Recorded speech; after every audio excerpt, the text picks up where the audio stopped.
Les cocus du Front républicain vont manifester.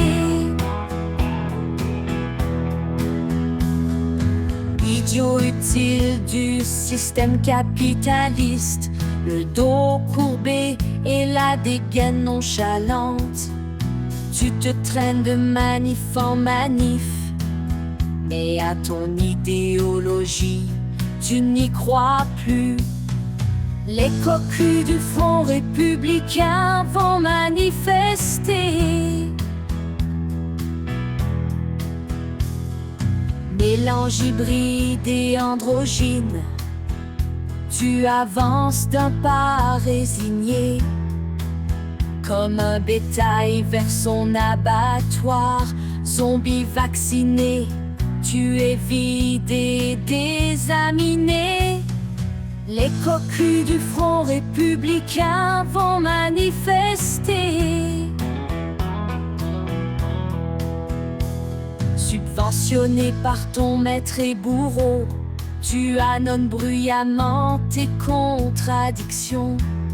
Ton cerveau est grillé par ton addiction. Tu incarnes une fin, la fin de l'espèce humaine. Les cocus du Front républicain vont manifester.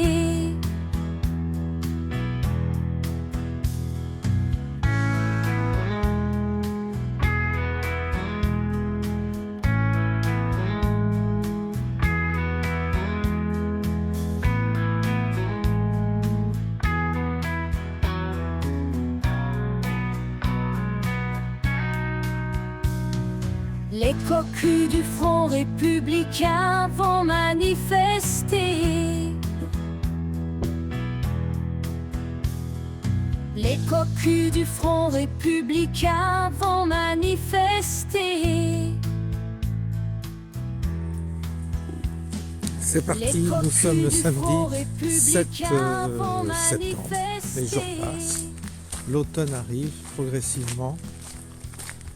Il y a une ambiance spéciale ce soir.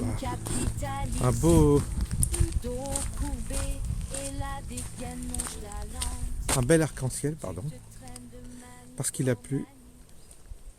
Et puis d'un seul coup, ça s'est calmé.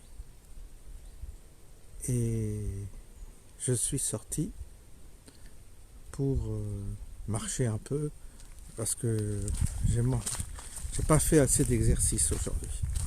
Donc je me suis dit, il faut que je sorte avant de dîner. Il est préférable de faire cette marche quotidienne, il faut s'y tenir, parce que c'est bon pour le moral, c'est bon pour le corps, et c'est bon aussi pour l'esprit. Il faut s'y abstraindre. Là, c'est l'avantage quand on est seul, c'est qu'il n'y a personne qui vous attend. Il n'y a pas d'heure pour manger, donc c'est pas grave, il est tard. Il est passé 19h là, mais on mangera vers 21h ce soir. Mais ça n'a aucune importance. C'est l'avantage d'être seul, c'est qu'on peut gérer l'heure de repas comme on veut. Personne n'est tributaire. Par contre, il n'y a pas que des avantages à être seul. Des inconvénients aussi. Mais c'est pas le sujet de cette vidéo. Le sujet de cette vidéo, ça sera certainement le titre, il y a toujours des avions.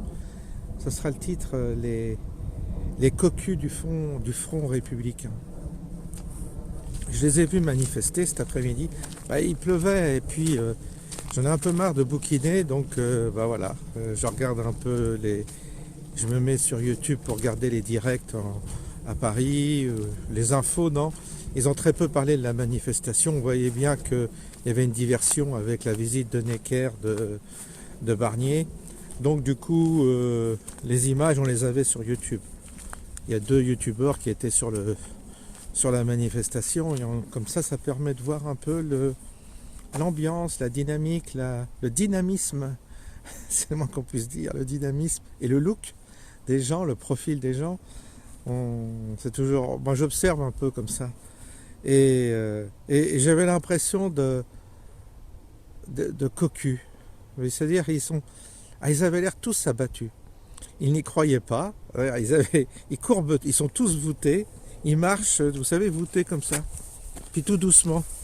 En fait, pas du tout des révolutionnaires, pas du tout le profil de gens qui veulent en découdre et qui estiment qu'ils ont été victimes d'un putsch, parce qu'en fait c'est une forme de putsch qui a eu lieu, étant donné que leur succès, leurs résultats électoraux se traduisent à l'envers dans le gouvernement qui va être nommé. Donc il y a de quoi qui se trouve, il y a de quoi qui se disent, on a été baisés dans l'affaire quand même. C'est les cocus, quoi. Ils ont été, mais alors, manipulés. Je dirais, autant le Rassemblement national a eu aussi sa dose de manipulation, parce qu'ils y ont cru et se sont pris une belle raclée, mais autant la gauche elle-même a été manipulée par Macron, et il les baise à la fin, ils sont baisés, ils se sont fait vraiment pigeonner, et ils se sont fait pigeonner par Mélenchon qui lui ne voit que son élection en 2027, donc lui tout est bon pour favoriser son élection, et il n'avait pas non plus intérêt à ce que la gauche puisse gouverner, parce qu'il sait très bien que si la gauche gouverne, ce sera un échec total, et ce serait préjudiciable pour son élection en 2027. Lui, tout son intérêt, c'est de surfer sur le mécontentement grandissant des gens, et pour lui, tout va bien. D'ailleurs, on voit bien qu'il a été... Ouais, il a eu un discours un peu virulent, mais pas trop, quoi. Il n'a pas du tout sonné la charge contre le gouvernement en disant révoltez-vous, faites grève et cassez tout, quoi. Non, il n'a pas du tout invité les gens à la révolution ou à la guerre civile. Donc ce qui prouve bien qu'il maîtrise soit sournoisement ou pas la situation, en canalisant une forme de gauche qui est perdue. Les gens de gauche sont perdus. Ça se voit, ça s'entend, ça se sent. Je les voyais circuler comme des zombies. Je vous dis, voûtés, les jeunes comme les moins jeunes, et les vieux. Ils étaient mélangés, il y avait un peu de tout. Mais on voyait à leur dégaine qu'ils étaient dégoûtés, quoi, qu'ils n'y croient plus. Et puis on voit qu'ils n'ont pas la pêche, ils n'ont pas la ferveur, ils ne croient pas en eux-mêmes. Ils sont bien dans la contestation et la victimisation, parce qu'ils savent qu'ils sont incapables de faire quoi que ce soit, de changer quoi que ce soit. Ils ne sont pas non plus stupides à ce point-là, ils savent que les comptes il n'y a plus d'argent dans les caisses, ils savent que si les riches, ils disent on va prendre l'argent riche, mais les riches ils ont leur argent à l'étranger, donc ils peuvent toujours courir après leur argent qui se trouve à l'étranger. Donc ils savent bien que tout ça c'est des arguments fallacieux et que la situation est de toute façon est pliée, même pour eux. Et ils n'y croient pas. Bon, alors on les a vus, ils ont manifesté nonchalamment, il n'y a même pas de musique, il n'y avait même pas de... Il n'y avait rien, il n'y avait même pas de refrain, il n'y avait même pas un tambour, une espèce de tambour battant. Vous voyez qu'ils étaient déjà comme des moutons qui allaient à l'abattoir, ça c'était visible. Lors des gaines, beaucoup de jeunes un peu marginaux, des gars mal sapés comme toujours, quoi, des gauchistes avec des pantalons trop larges, des t-shirts trop larges, des êtres un peu androgynes, on ne sait pas de quel sexe ils sont mal lavés, ils sont un peu poisseux.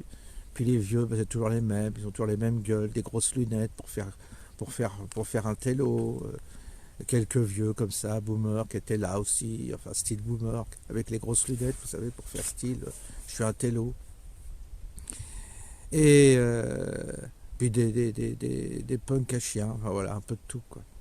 Mais que des blancs, hein, pas d'arabes ni de noirs, quasi, bon, comme toujours. Et puis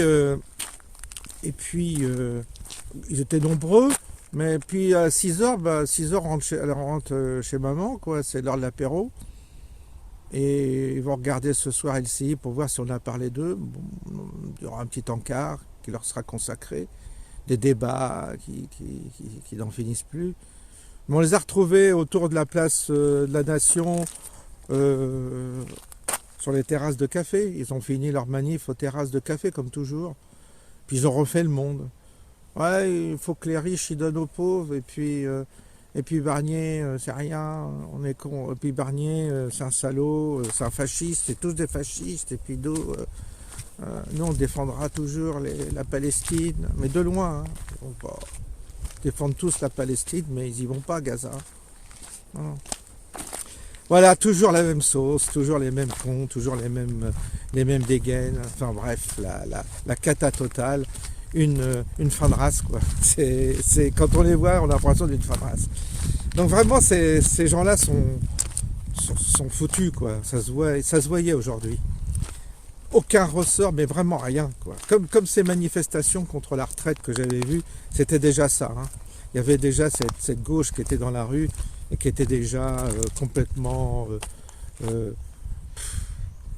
foutu, quoi. Il n'y a plus rien.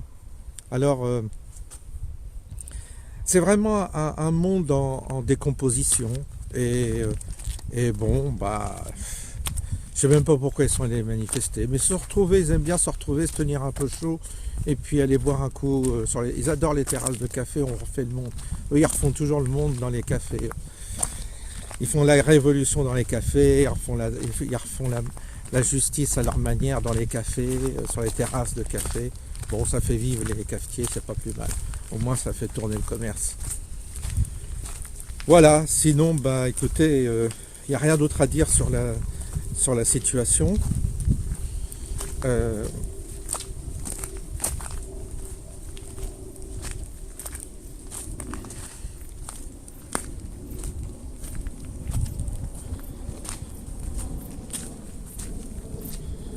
Quant à moi, bah, voilà, ça va. Aujourd'hui, bon, bah, peut-être que c'est l'échéance des contrôles, des examens à nouveau qui me... Ouais, ça me perturbe un peu, je dois dire. Peut-être que c'est ça. Et ça doit le faire à tous ceux qui passent par là. On n'est jamais très enthousiaste. Et puis sinon, bah, on fait ce qu'on peut, comme on peut. Mais je pense qu'il ne faut pas se forcer. Je pense, quel que soit notre... faut faire attention aux... Vous savez, j'en ai parlé tout à l'heure dans ma vidéo, des enseignements, des enseignants, ou des enseignements de maîtres, de gens qu'on situe très haut dans la spiritualité et tout ça. Écoutez, j'en reviens un peu de tout ça. Je me dis que ça m'a fait réfléchir ce que j'ai vu, ce que j'ai revu. Et puis je me suis souvenu de tous ces endroits que j'ai visités.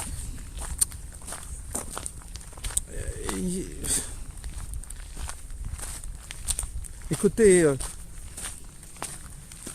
je pense qu'il ne faut pas trop se prendre la tête avec tous ces enseignements. On en a trop dit, ou pas assez. Mais en tous les cas, ce qu'on en a dit est généralement...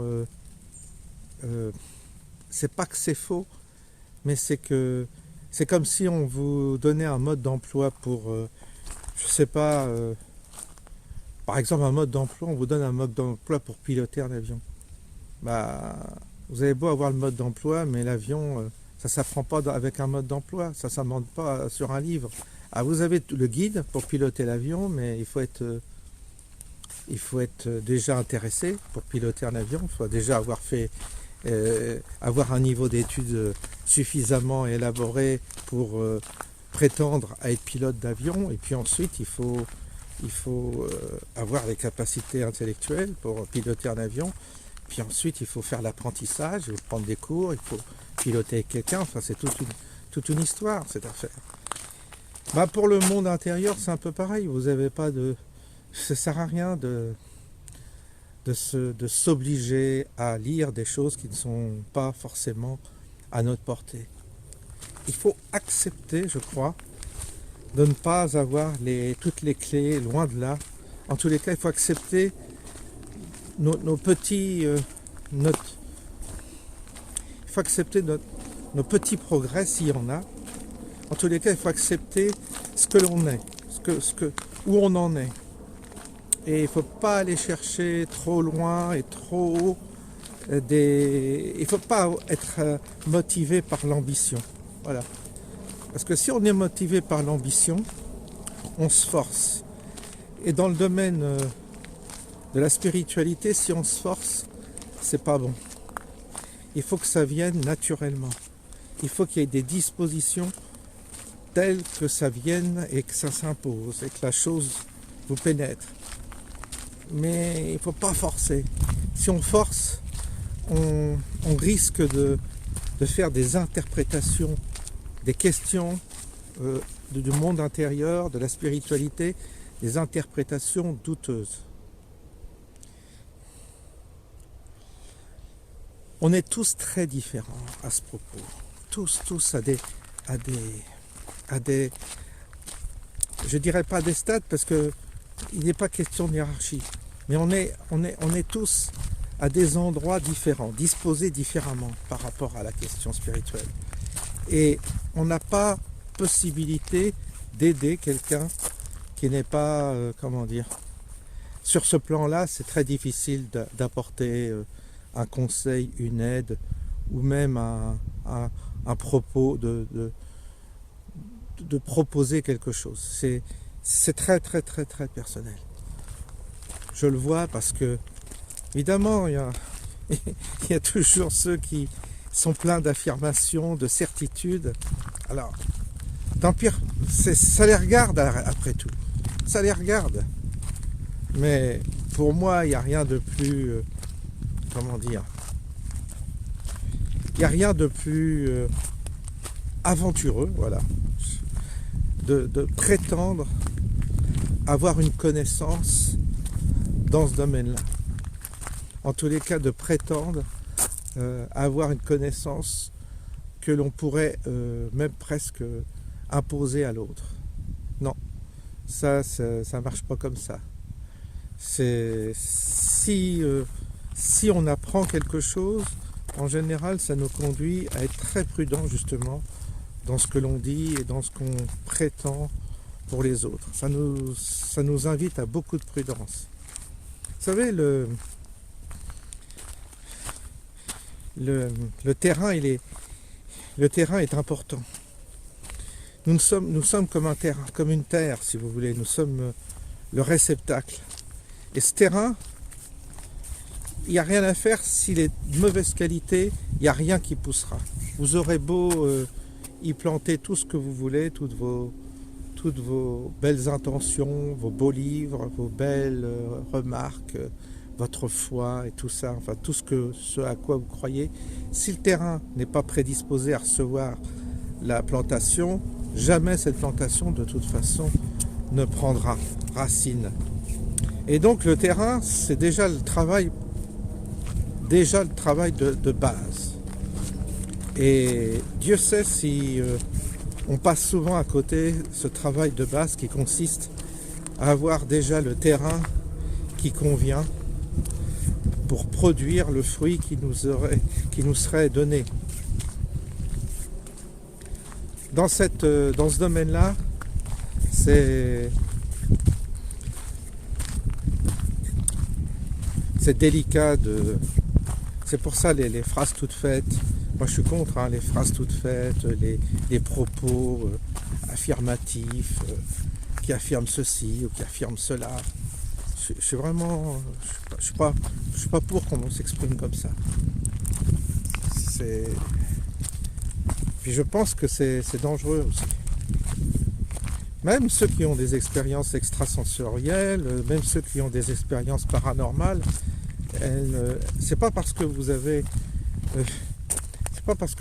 une personne qui a des visions ou des expériences paranormales qu'elle peut vous apporter quelque chose, un enseignement particulier.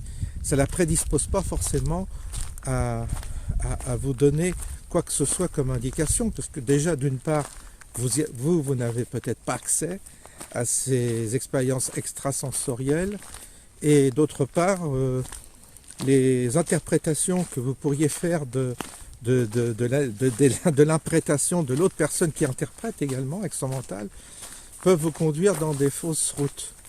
C'est pour ça que je laisse les mystiques là où ils sont, et je me garde bien de suivre aveuglément, si vous voulez, quelqu'un qui aurait une expérience mystique et qui prétendrait savoir mieux que vous. ou qui prétendraient vous guider. Et tous ces gens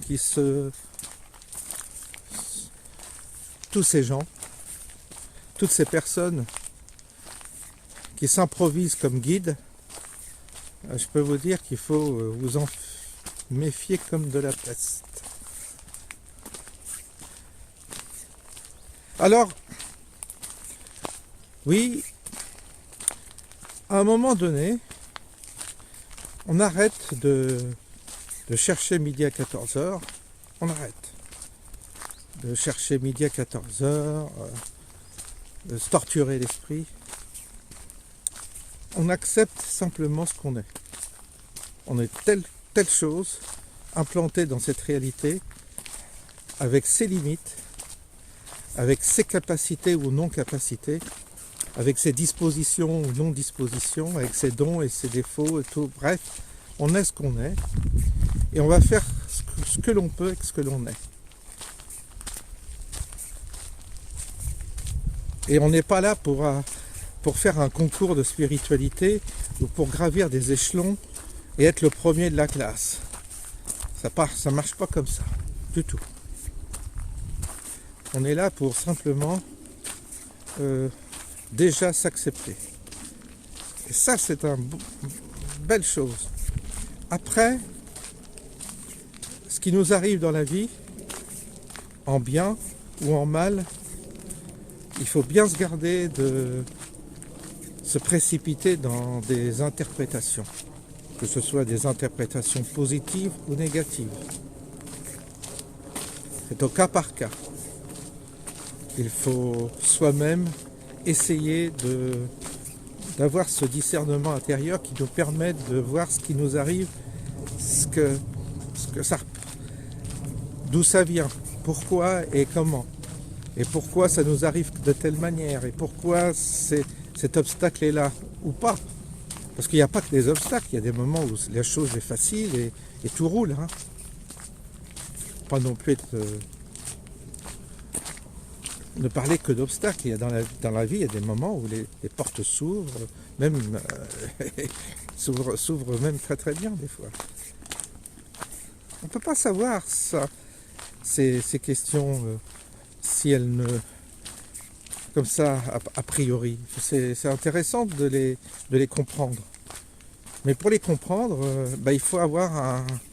il faut cultiver cette espèce d'intuition en nous qui nous permet d'un moment donné de sentir si ce qu'on peut en faire en tous les cas, de percevoir ce qu'on peut en faire, où ça nous conduit.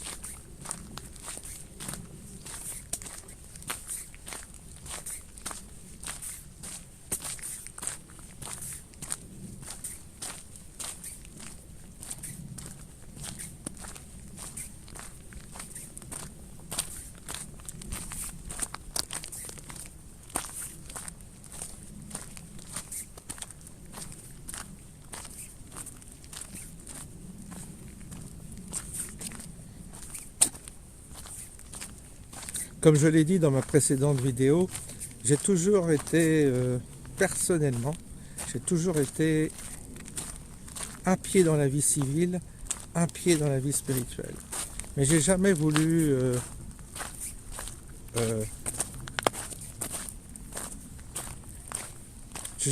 prétendre à une vie spirituelle. J'ai jamais voulu prétendre à cela.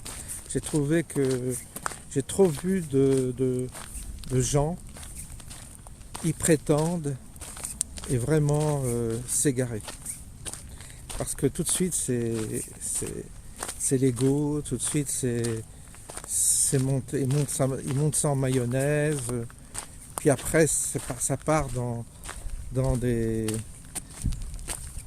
entretiens qui sont interminables, nourris de symbolisme, nourris de théories, de spéculations, de propos théoriques comme ça sur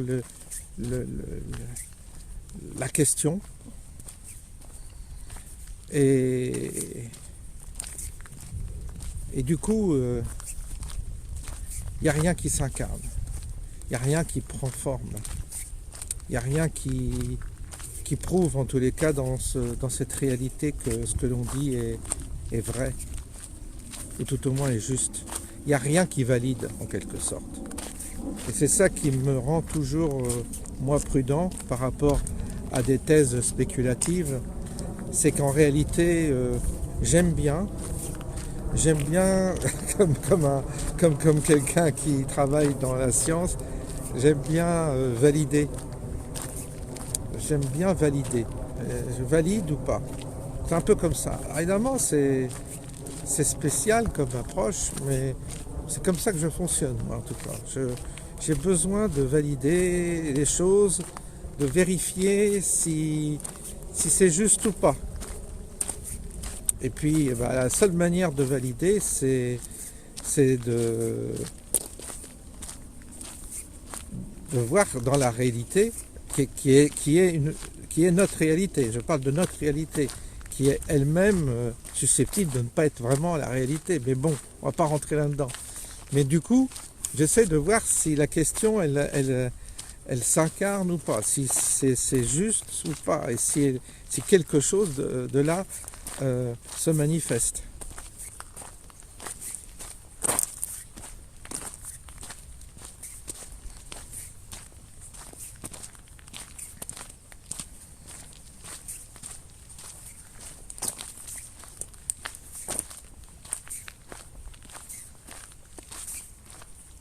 Oui, c'est pas désagréable ce soir. Puis après, il faut se lancer. Au début, c'est un peu dur, puis une fois qu'on marche, c'est parti. On pourrait faire des kilomètres, là, ça me dérangerait pas. C'est des vidéos qui durent longtemps. Qui durent. Il n'y a pas beaucoup qui iront jusqu'au bout. Il n'y a pas beaucoup qui iront jusqu'à la fin.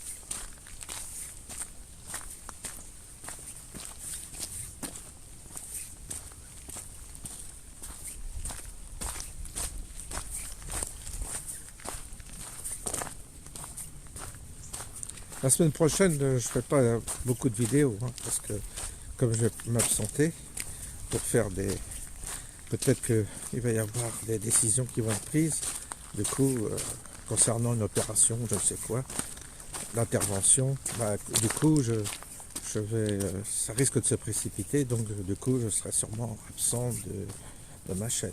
La semaine prochaine, il y aura moins de vidéos.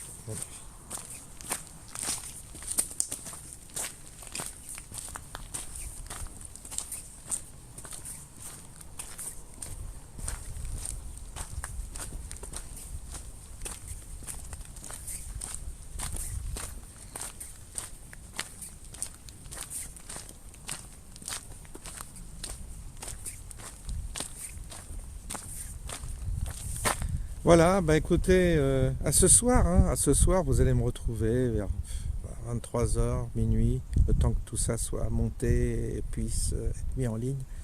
Donc quand vous découvrirez cette vidéo, je vous souhaite une bonne nuit, ou vous l'écouterez cette nuit sûrement, pour ceux qui sont insomniaques.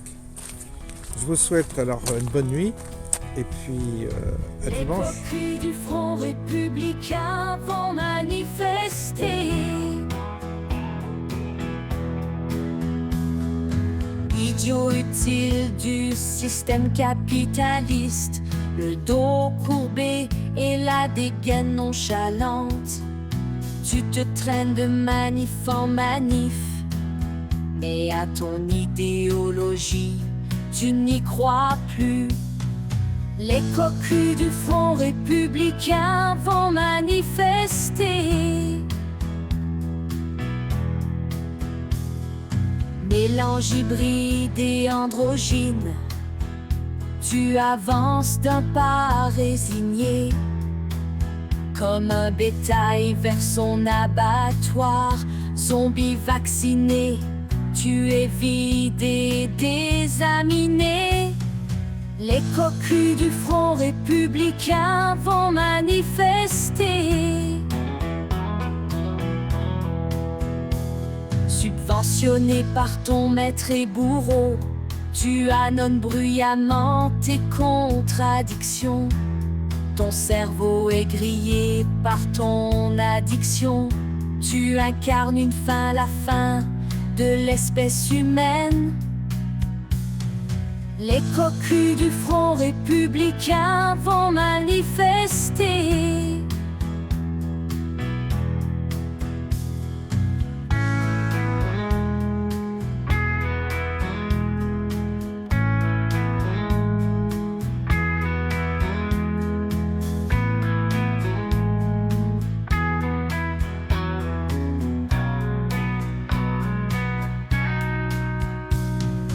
Les cocus du Front républicain vont manifester.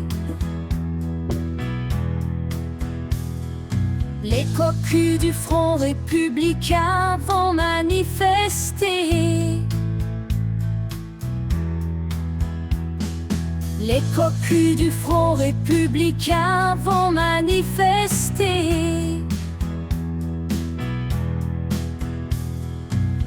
Idiot utile du système capitaliste, le dos courbé et la dégaine nonchalante. Tu te traînes de manif en manif, mais à ton idéologie, tu n'y crois plus. Les cocus du Front républicain vont manifester. Mélange hybride et androgyne, tu avances d'un pas résigné, comme un bétail vers son abattoir. Zombie vacciné, tu es vidé, désaminé. Les cocus du Front républicain vont manifester. Subventionné par ton maître et bourreau, tu annonces bruyamment tes contradictions. Ton cerveau est grillé par ton addiction. Tu incarnes une fin, la fin de l'espèce humaine.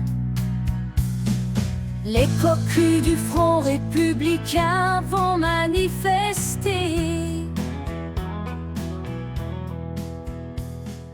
Les cocus du Front républicain